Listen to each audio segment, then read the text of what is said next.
ओम नमः शिवाय, जय महाकाल। हम सबको पता है कि 4 दिसंबर को मार्गशीर्ष महीने का पहला सोमवार का बहुत ही प्यारा सा दिन है ना।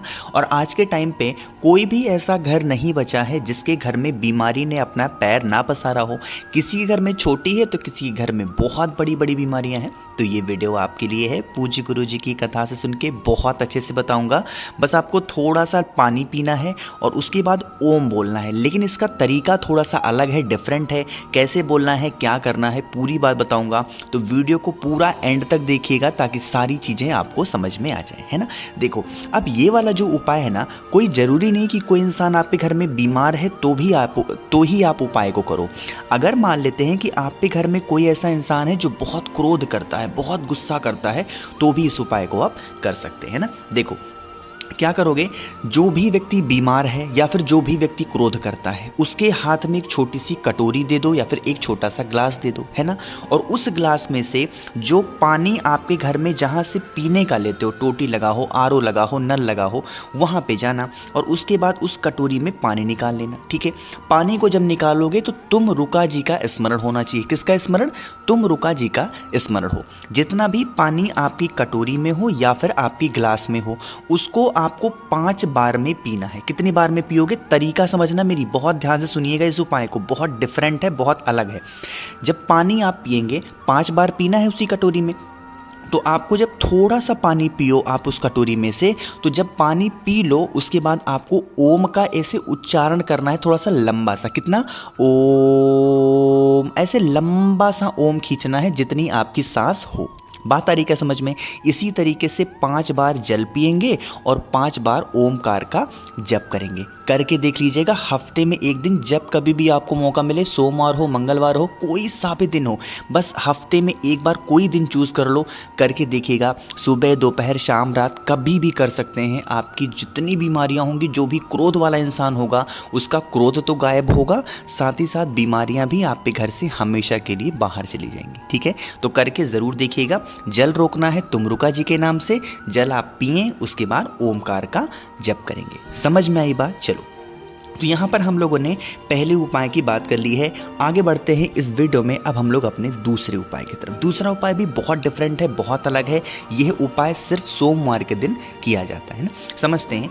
यहाँ पर आपको दिख रहा होगा दूध, लेकिन उससे पहले समझो कि इस उपाय को आप करोगे तो आपको फ़ायदा क्या होगा। कई फ़ायदे इस उपाय के आपको देखने को मिलेंगे।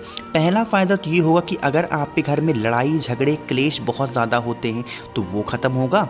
और दूसरा, अगर मान लेते हैं कि आपकी कोई भी ऐसी इच्छा है जो बहुत दिनों से अधूरी है, तो वो भी पूरी ज़रूर होगी, है ना। अब यहाँ पे जो दूध दिख रहा है, आपको लेना होगा गौ माता का कच्चा दूध। यहाँ पे गैस जला के पकाना नहीं है, कच्चा दूध लेना। दूध के साथ हमें लेना होगा एक बहुत ही प्यारी सी, बहुत सुंदर सी बेलपत्र, ठीक है, जो कहीं से कटी पिटी ना हो। बेलपत्र को ले लिया। अब इस एक बेलपत्र को लेना और जो कच्चा दूध आपने लोटे में, कटोरी में, जिसमें भी लिया है, इस बेलपत्र को डाल देना, है ना। डाल दिया। डालने के बाद में इस कटोरी को, कलश को, पात्र को उठाना और आपको महादेव के शिवलिंग के पास जाना। लेकिन महादेव के शिवलिंग के पास में जाने से पहले आपको अपने पूरे घर में जितने भी कमरे हों, जितने भी रूम हों आपके घर में, उन सभी कमरों में, सभी घर में घूम लोगे कुंद केशवर महादेव के नाम से। कौन से महादेव? कुंद केशवर महादेव के नाम से एक बार घूम लेना उस कलश को लेकर के। और उसके बाद महादेव के शिवलिंग के पास जाना। फेस रखेंगे उत्तर दिशा, नॉर्थ डायरेक्शन। सुबह करना चाहो सुबह करो, शाम को करना चाहो शाम को भी कर सकते हैं ना। जितना भी आपके पास में दूध है बेलपत्र के साथ में, वो महादेव के शिवलिंग के ऊपर समर्पित कर देंगे। श्री शिवाय नमस्तुभ्यम का ध्यान करते हुए, ठीक है, समर्पित करोगे। जो दूध होगा बहता हुआ नीचे गिरेगा। इस दूध को बिल्कुल भी नहीं रोकना है, पूरा का पूरा दूध गिर जाने देना। बाद में एक लोटा तांबे के लोटे में जल भरना और वो महादेव के शिवलिंग के ऊपर जब समर्पित करोगे तो उस जल को, बहता हुआ जो जलाधारी से नीचे गिरेगा, उस जल को रोक लेना। और रोकने के बाद में इसको लेके चले जाना आप अपने घर पे। जितने भी कमरे होंगे, जितने भी रूम्स होंगे, उन सभी कमरों में कुंद केशवर महादेव के नाम से उस जल को हर जगह छींट देना। आपके घर की जितनी बीमारियां होंगी वो आपके घर के बाहर जाएंगी। कोई भी लड़ाई आपके घर में नेगेटिव एनर्जी की वजह से हो रही है तो वो भी घर के बाहर जाएगा और आपका पूरा परिवार हमेशा खुश रहेगा, ठीक है। तो ज़रूर करेंगे। आप सभी लोगों को इस उपाय को, है ना। 2 उपाय की बात हमने कर ली है। आगे बढ़ते हैं इस वीडियो में हम लोग अपने तीसरे उपाय की तरफ। लेकिन अब ये उपाय तब बताऊंगा जब आप वीडियो को लाइक कर दोगे और जितने भी भाई बहन मेरी इस आवाज़ को पहली बार सुन रहे हैं तो चैनल को सब्सक्राइब करेंगे, ठीक है। चलो अब समझते हैं इस तीसरे उपाय को। हमें लेना होगा रुद्राक्ष, लेकिन उससे पहले समझो कि इस उपाय को अगर हम करते हैं तो हमें फ़ायदा क्या होगा।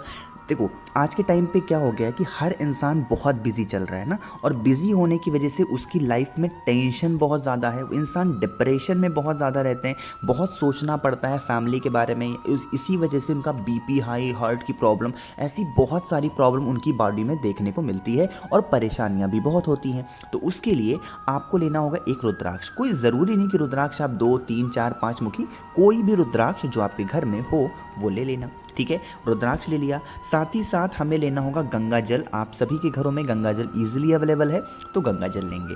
गंगा जल के साथ हमें चावल का 2 दाना भी लेना होगा। कितने दाने? 2 चावल के दाने जो खंडित ना हो, टूटे हुए ना हो। इन सभी चीज़ों को लेंगे। एक प्यारा सा तांबे का लोटा लेना, इसमें जल भरना। जितनी चीज़ें मैंने आपको बताई हैं उन सभी चीज़ों को कलश के अंदर डाल देना, है ना। डाल दिया कलश के अंदर। जो रुद्राक्ष होगा ना, 20 मिनट तक कलश में सब कुछ पड़ा रहने के बाद में जो रुद्राक्ष होगा उसको निकाल लेना। बस एक चीज़ का ध्यान रखेंगे, रुद्राक्ष को उंगली डाल के नहीं निकालेंगे, वरना ये जल जूठा होगा, फिर आपको दोष लगेगा। तो कोई भी चम्मच हो उससे निकाल के रुद्राक्ष को अपने घर पे रखना और इस पूरे के पूरे कलश को लेके पहुंच जाएंगे महादेव के शिवलिंग के पास में। जो यहाँ पे नाम बताऊंगा उस नाम को नोट करते हुए चलेंगे, ठीक है।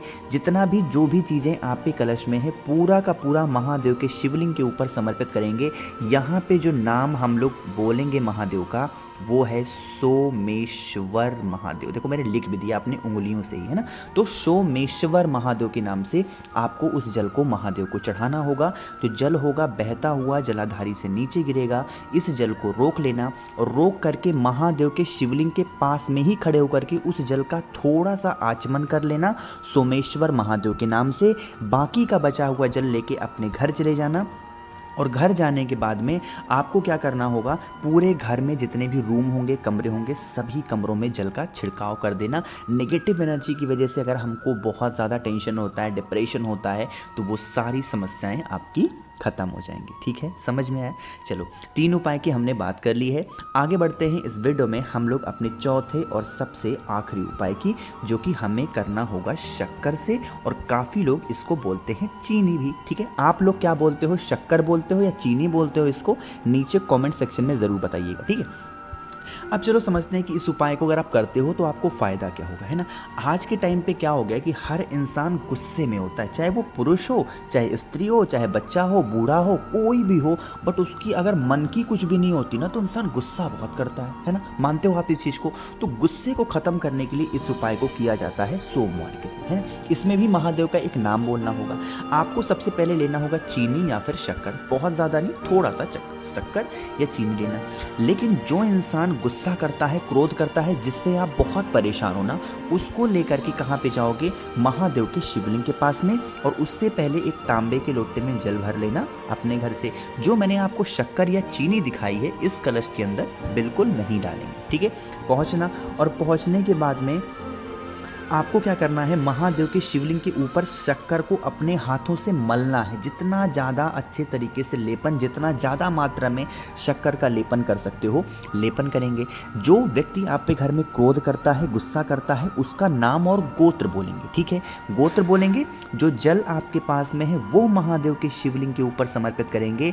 अब यहाँ पे जो नाम आपको लेना होगा वो लोगे रामेश्वर महादेव के नाम से। कौन से महादेव? रामेश्वर महादेव के नाम से आपको जल चढ़ाना होगा। और उसके बाद जल बहता हुआ जलाधारी से नीचे गिरेगा। थोड़ा सा जल यहाँ से रोक लेना और आपके घर में जो क्रोध करता है, गुस्सा करता है, इस जल को किसी भी चीज़ में मिला करके या फिर मिक्स करके कैसे भी उसको पिला देना। उसकी जो भी हैबिट होगी, गलत आदतें वो छूटेंगी, गुस्से वगैरह की जो भी प्रॉब्लम होगी वो खत्म हो जाएगी, है ना। करके देखिएगा, बहुत ही प्यारे